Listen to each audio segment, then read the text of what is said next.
personnel de la base. On a des objets qui n'ont pas pu être identifiés, qui ont pénétré l'espace aérien de la base et qui se sont même approchés de la piste.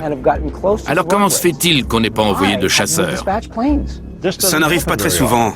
Ils n'avaient pas trop le choix. Il fallait improviser sur le moment pour établir la procédure à suivre et déterminer qui avait autorité sur quoi. C'était inhabituel. À l'époque, il fallait décider sur le moment.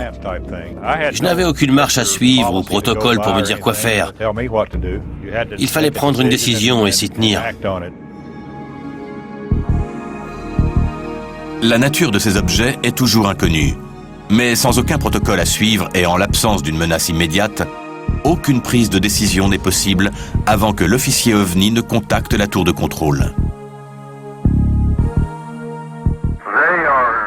Ils sont en train de tirer du lit leur officier OVNI pour voir s'il veut déclencher une interception. Dans les transmissions radio et les échanges téléphoniques, tout d'un coup, qu'est-ce qu'on entend? Qu'Edwards a un officier pour les ovnis. À quoi sert un tel officier? Est-ce qu'il enquête sur les vaisseaux spatiaux? Parce que même s'il n'est pas là pour dénicher des soucoupes volantes, mais uniquement des objets volants inconnus, c'est quand même un sacré scoop. Tout ça après un démenti total de l'armée de l'air, qui nie depuis des années l'existence des ovnis. Et voilà qu'il y a un officier ovni. Vers 3 heures du matin, plus de 90 minutes après la première apparition des objets, l'officier en charge des ovnis contacte la tour de contrôle et tente de déterminer l'origine des objets volants avec la défense aérienne de Los Angeles. Le LADS confirme des écho-radars provenant de 5 sources différentes autour de la base d'Edwards. Vous êtes en train de lancer des ballons à Edwards? Des ballons? Oui. Pas que je sache.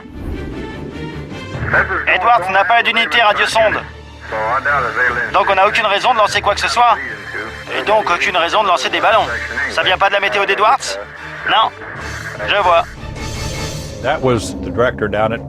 C'était le directeur du secteur de Los Angeles demandant au météorologiste d'Edwards s'il avait perdu un ballon.